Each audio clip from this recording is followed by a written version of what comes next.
Hey guys, welcome back to JayhawkJukebok. I'm Chloe. And I'm Virginia. And if you heard me start early, no you didn't. Anyways, today we're here for Song of the Week, of course. That's what we always start with. Do you want me to start with my song? Yeah. Okay. Yeah. So I did Rumors by Ross Lynch. Well, actually, sorry. It's by the Driver era. It says like Ross Lynch in the thing, whatever. It's actually a really, really great song. Look at them two up there. Brothers, you know? Beautiful. A family band, if you will. So I chose this song because it's new and it just came out and I am obsessed with it and I have it on repeat. I have like this job that I have and I was listening to it for 2 hours and 30 minutes straight on repeat. Really? Yeah. Oh. It was good. That's a good admission that it's good though. Yeah. So. No, yeah. I agree. It's really good. It's more of like pop, rock, a little bit of indie. You know, they have their own little unique tune, whatever.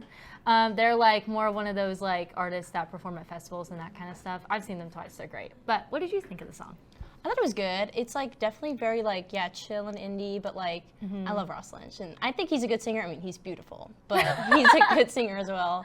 And so like, when I was listening to it, I was like, actually like, I hadn't thought about him in so long, but I was like, oh my God, I actually could listen to this song. I know, and, he's like, out of Disney, yeah, you know? he is out of Disney. He's stepped now. up into his big boy era, I guess.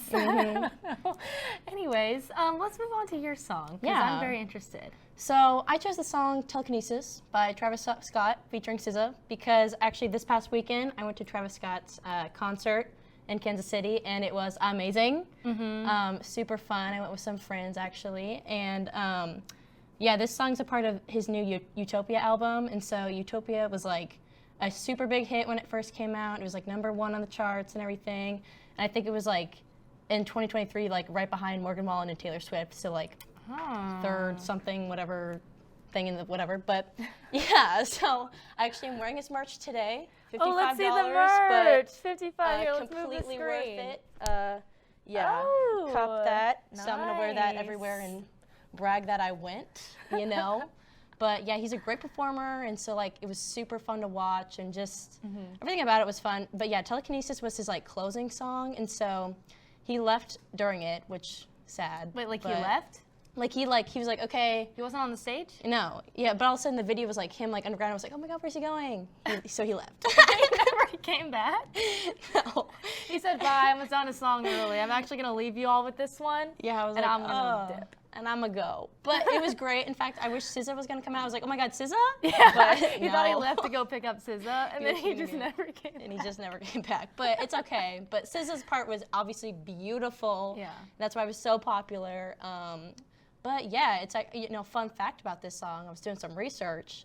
It was originally Future Sounds, which was like a leftover demo gospel track from the featuring of Travis Scott and Kanye West's like 2021 album Donda, but he didn't use the song, so he passed it on to Travis, and then he worked on it, like reworked it, and it basically featured SZA and Future, and so it became the song it did today. So amazing. But I love that. I Yeah. love that little collab. yeah, it was You amazing. know, a little edit. I'm gonna let it. Anyways, yeah. But- Well, that was Song of the Week, so we're gonna go ahead and roll it on over. Bye guys. Bye. Hey guys, welcome back. So today, Hayden, Grace, and I are going to talk about an album that recently came out Yes. by Delwater Gap called I Miss You and I Haven't Left Yet. So Hayden, Grace, what do you want to say first? So first I want to preface anybody who hasn't listened to Delwater Gap. He is so like, he's one of those romantic artists who talks about love in like a really idealized, like poppy, beautifully put way. And I appreciate Del. Holden is his name. Yes. Holden. Samuel Holden Jaff. Jaff. Yeah, is his real name. Yeah. He's awesome, love him, but like, to parallel that, was not my favorite album of his.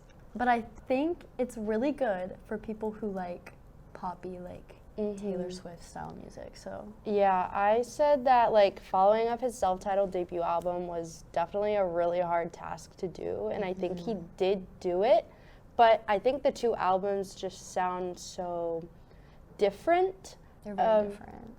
Obviously, the themes of this new album are a lot more serious and like very heavy topics. I think they're more grown up in relation to his Yeah.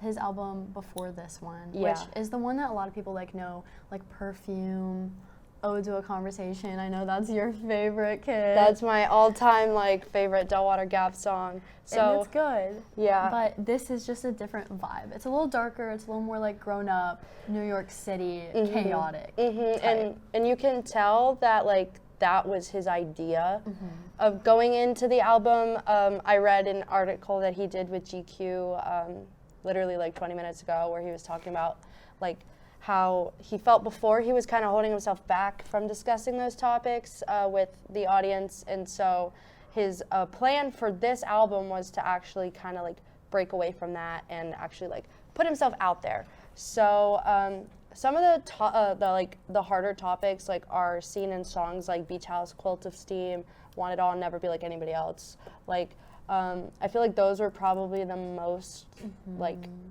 intense songs that stood out to me. Their vibes are definitely like, I don't know, I think a lot of people can relate to it, but it's also this heavier like mental health touching, like drug use touching. Like if you think about any like 25-year-old rock star living in New York, They're probably as like a single experiencing man, stuff like this. think about that experience and put it into an album, and that is what you get. Exactly. And like even like songs like Beach House, like they cover really like hard topics. Like literally the first lyric is in a K-hole listening to Beach House. Like even though that is like a really intense like topic that I can't personally relate to, that's probably like my favorite song on the album just because of how good it sounds. Yes, and they mentioned Beach House. Like who doesn't love Beach House in the first place? And Nick Cave. Yes. Exactly. And I said that like this album reminds me of his EP, Don't Get Dark. Yeah. That one has like To Philly, Theory of Emotion. Like Theory of Emotion is also one of my favorite songs by him. I think I've talked about it on here before. Like it just is such like an intense like personal song, and I feel like he kind of like went back to his roots on this album. Self-Titled was really like dream pop, but this album, some influences that I kind of got from it was Radiohead and Depeche Mode. Yes. Like just very dark and grungy and like. I hear very like techno synth like pop of the 80s. Like he has a couple songs that like vary from like the guitars, the distortion, like the kind of things like Depeche Mode or like even like Duran Duran, dare I say. Yes. Like, to compare it to somebody more modern, I would say Duran Duran is really good. And that's just so fitting because we're gonna talk about them later. Out. Exactly. Yeah. Keep that. So I said that my favorite songs were Losing You, Gemini, Beach House, Glitter and Honey, NFU, Dollhouse. But I know that's like pretty much all of them. But like genuinely, I think this album is so great. Like there are definitely songs I like more than the others, but like I was listening to the entire album like before we filmed today, and it's a good fall album. It's definitely hard to choose like the best ones because it's a really good time for right now. Like I think he dropped it at a really perfect season because it's like you hear it, you get into the fall vibes. It's so grungy. If you want to be like a little emo, angsty. This is it's so angsty. That's a good word for it. Yeah, so I just really enjoy listening to this album. I'm glad you did too. Yes, and I'm actually seeing him on tour November 4th in Kansas City, and I am so unbelievably excited to see Ode to a Conversation live because I know he ends the concert with that song, and I just know it's going to absolutely ruin me. So look forward to some footage of that later. And with that being said, we're going to throw it on over to something else. So bye! Bye, guys! Fine. What's up, Jukebox? I'm Peyton, sitting here with the Blast Monkeys, and we're going to do a little interview. Hey, what's up? I know your name, okay? I don't know anything about you, 'cause I don't know myself as well as I thought. All right, so tell me, just introduce yourself. I'm Scott. I sing and play guitar. I'm Grant. I'm the bassist. And I'm Kyle, and I play the drums.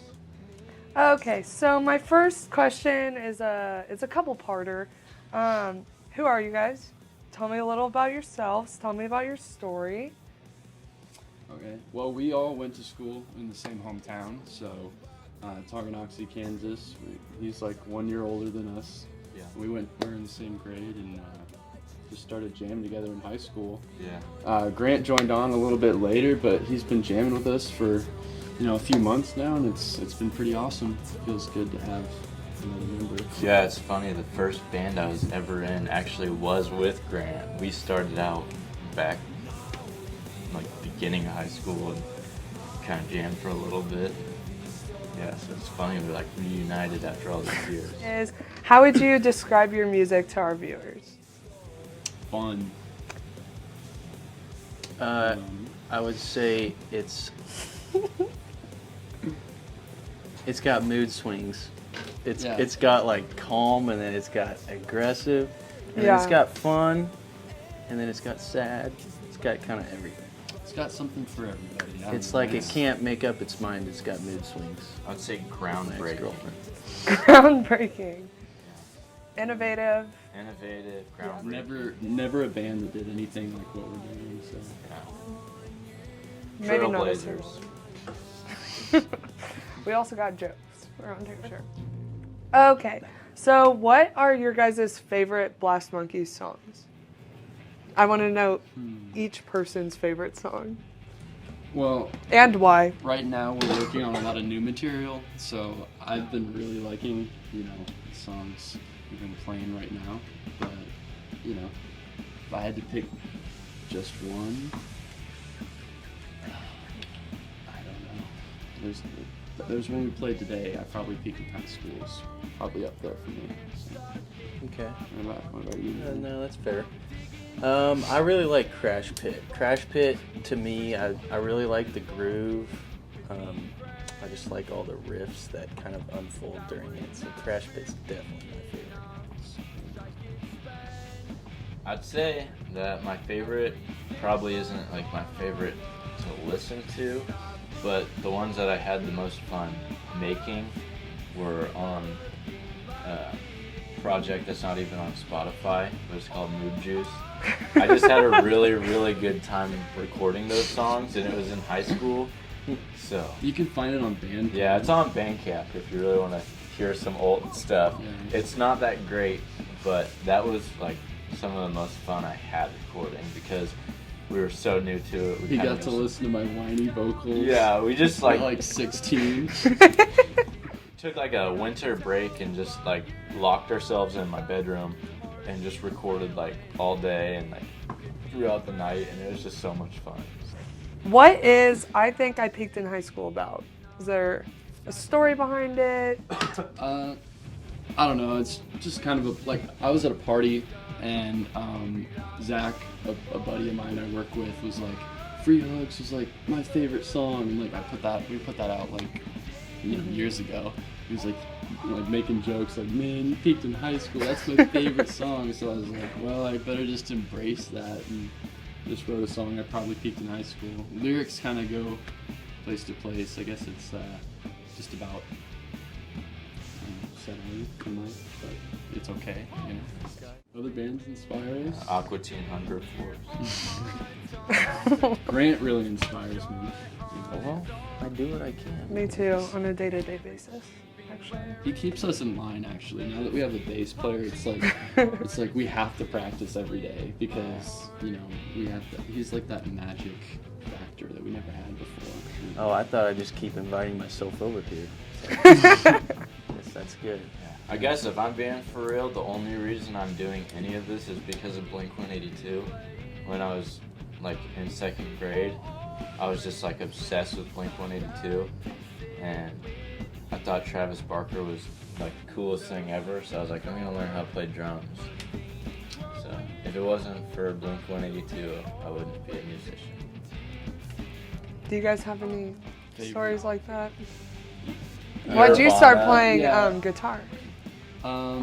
So I was like forced to play guitar when I was young, and I was like not about it at all.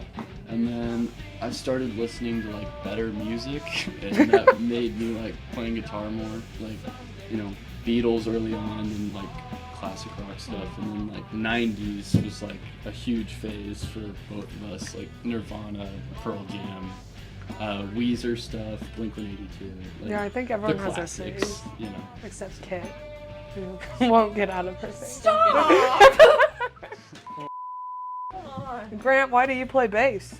I play bass because I can't play guitar. That's a really good reason. No, I play bass. I play music in general because I really like the hair bands. I'm like an 80s guy. But I also like everything from, the 60s to really to today. Maybe like 2005 is my cutoff. I like all the oldies. We're putting them onto some new stuff. That's pretty okay. I like all the oldies. I mean, there's not a specific genre or band or anything. I kind of like it all and kind of draw inspiration from it all. So. That sucks because my next question was, what is your favorite band right now? Okay, that's fine. My favorite band. Well, they absolutely suck playing live, but I do like Motley Crue. Motley Crue I just love because everyone's crazy and everyone's like unique.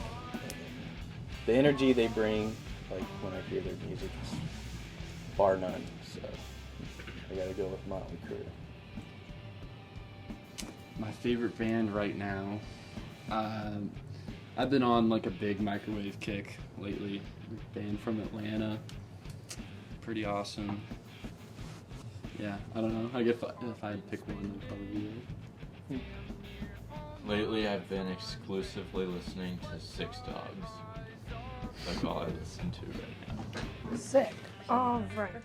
Okay. So, this one's kind of interesting. You guys just toured around St. Louis, right? Yeah. Yeah. How was it? How'd you get into that? Did you like it? Tell me about that trip. Kyle does a lot of booking. I just kind of DM on Instagram, like people who are in the music scene, and I'm just kind of like, hey, we want to play shows in this area. I see you're from this area. Can you get us around this date? And then usually, if they can't, they'll tell someone who can. And we just do the most DIY booking you can possibly Plus, do. we've played a lot of shows like around here with bands from out of town, so it's like, hey, you remember us? Yeah, come play here. So you guys have kind of like created a community, I guess? Trying to. It looked like, I don't know, I was going through like all the bands that you guys played with. It looked like they were pretty serious. Not saying you guys aren't, but it looked like they were pretty serious bands. No, for sure. We play with a lot of bands that have been doing it for a lot longer than we have, so. Yeah. Are they famous? Depends on what you define as famous. More famous than us, for sure. Way more famous. Like that band Thick that came through town, they're touring with like one of our favorite bands collectively, like Heart Attack Man. They're touring with them through Europe. So. Is that the goal? Do you guys want to get famous? I guess it's not like the priority. Yeah, we just want to go as far as we can. Yes. I'd rather be famous and able to do music than have to work my day job every day, I guess. Yeah. I guess the level of fame I want is like Taylor Swift at the football game. I want to go to like a football game and people be like, oh my gosh, Kyle was there, he's dating Travis Kelce. Well, yeah. Well, yes. You're up in the suite. And I'm hoping and praying that you guys get there one day. Well, I think you're on the come up, for sure. Well, we've got a show coming up in Des Moines at like this indoor skate park. Yeah. Sick. And some shows in Lawrence after this. Where at? The Replay. Replay Lounge. Shout out. It basically we post all about our shows. So if you follow us on Instagram, so we'll be posting about it. So. What you're at? The Blast Monkeys. All right. Well, thank you guys for having us.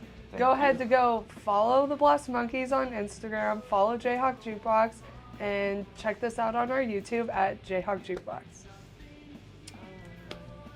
Thank you.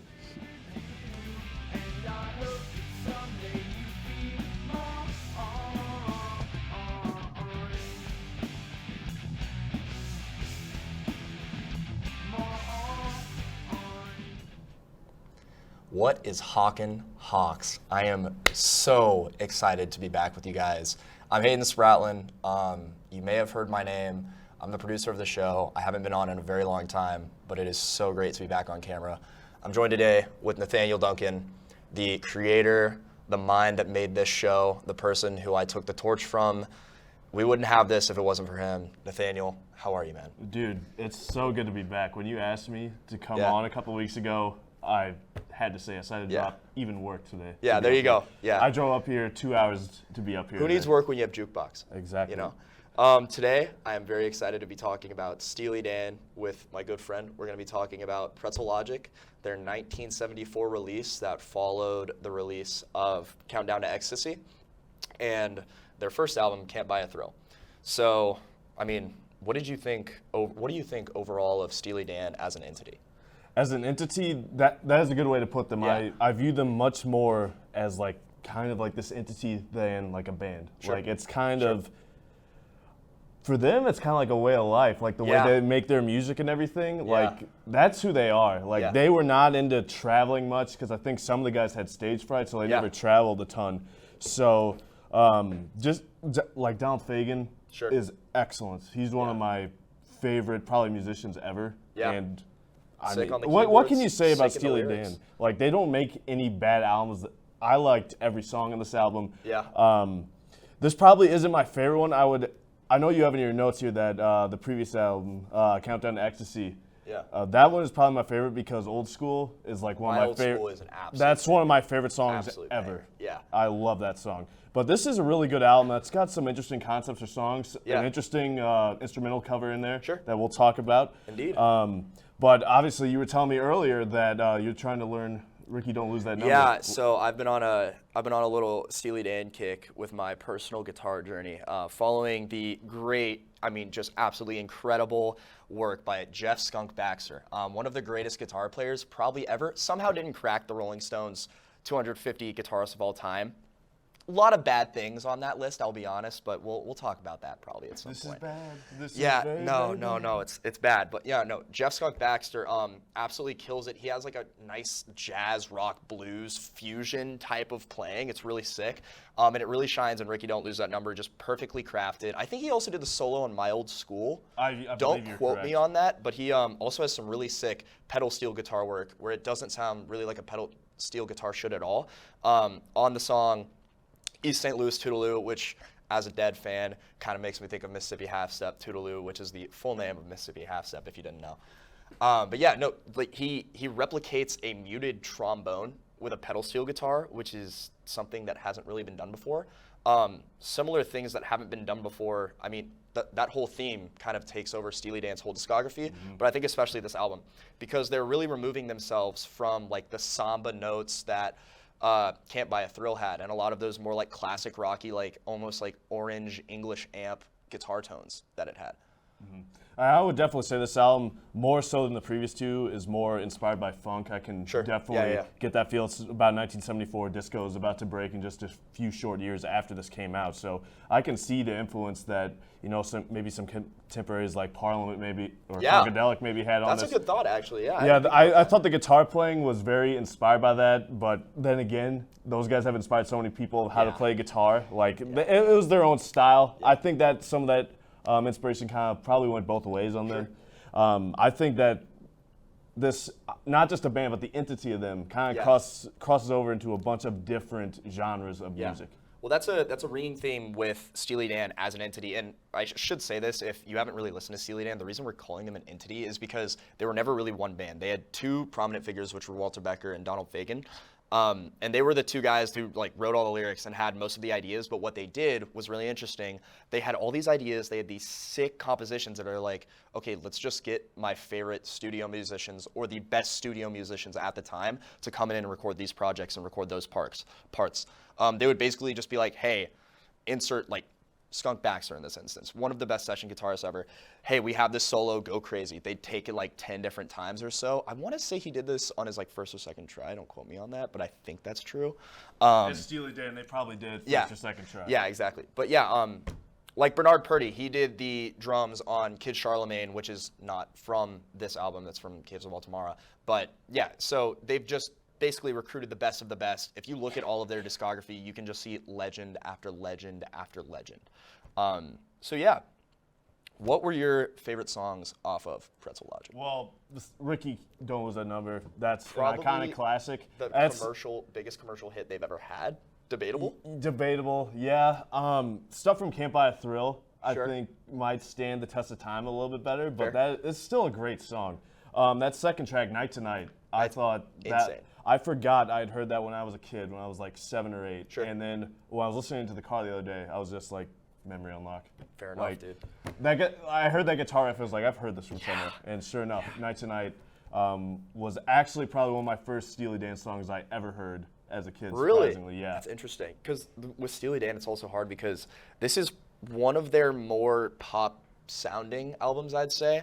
So it's a little more attainable for the common person, I guess. This was followed in 2 years later by Gaucho, or no, not 2 years later, like 6 years later by 6 Gaucho. years, yeah. Yeah, which is one of their harder ones to listen to if you're a common man, woman, whatever. Yeah, so Pretzel Logic, incredible album. Check it out. Steely Dan, never a bad investment of your time. Nathan, incredible talking to you again, man. Yeah, Happy man, to have it's you on great the to be show. back. I've been Hayden Spratlin, and yeah, I think we're going to go on to a little music news. See you guys later. Hello everyone, and welcome back to Jukebok's News Flash, where we'll be recounting the top music news stories from the past week. I'm Hayden Grace. And I'm Riley. Britney Spears has released her tell-all memoir, The Woman in Me.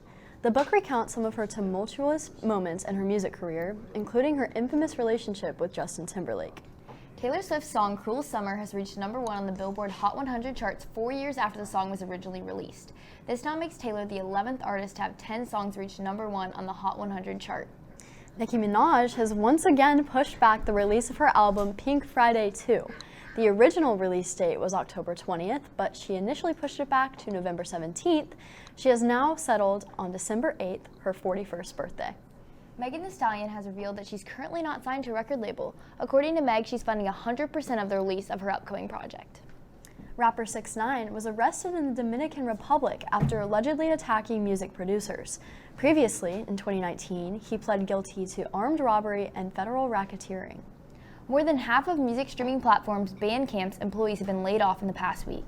This comes after the site was bought out by music licensing service Songtradr.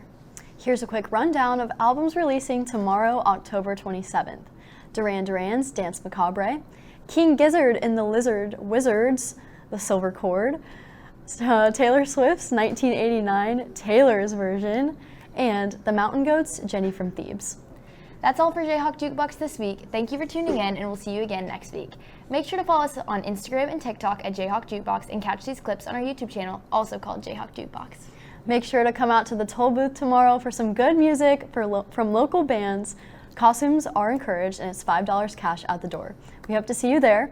For more information, check out Turnpike with a Y on Instagram. Have a fun and safe Halloween weekend, Jayhawks.